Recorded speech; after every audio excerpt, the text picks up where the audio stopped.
En politique, tous les coups sont permis.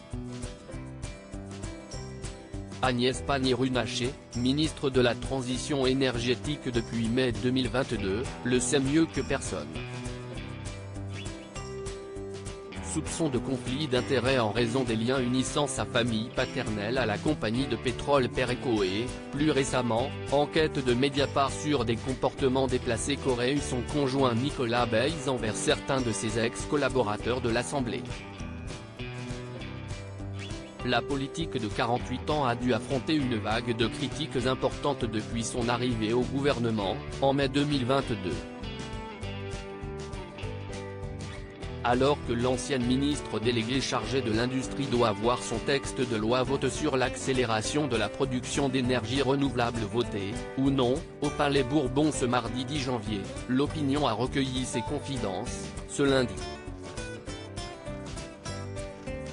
La mère de 3 enfants y revient notamment sur les attaques subies ces derniers mois. Il n'y a pas le quart du dixième du millième d'action juridique contre moi, a-t-elle d'abord assuré, avant d'évoquer les accusations contre Nicolas Bays.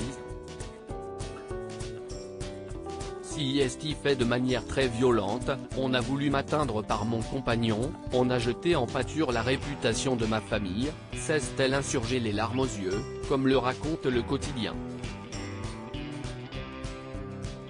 Supérieur à Christophe Béchu, Catherine Colonna, François Braun, qu'il est ministre du gouvernement, Agnès Pannier-Runacher prend la défense de Nicolas Bays manifestement touché par l'enquête publiée par Mediapart fin novembre. Agnès Pannier-Runacher a tenu à défendre son conjoint, qui était auparavant directeur de son cabinet ministériel.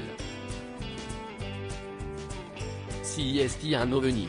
Petit-fils de mineur, fils d'ouvrier, il n'est pas du sérail.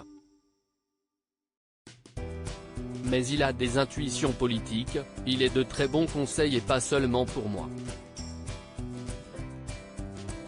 Cela peut agacer, a-t-elle avancé, insinuant que ces révélations n'avaient pas émergé par hasard. L'ex-mari d'Aurore Berger est en effet pointé du doigt par plusieurs de ses ex-stagiaires à l'Assemblée nationale pour des gestes déplacés et des messages à connotation sexuelle envoyés sans le consentement de leur destinataire. Les faits auraient eu lieu au cours de l'année 2013, alors qu'il était député socialiste.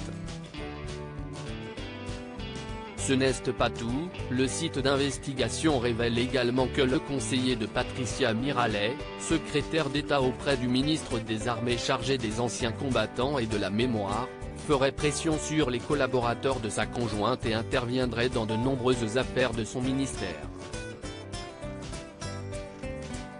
Crédit photo, Jonathan Rebo à Panoramique.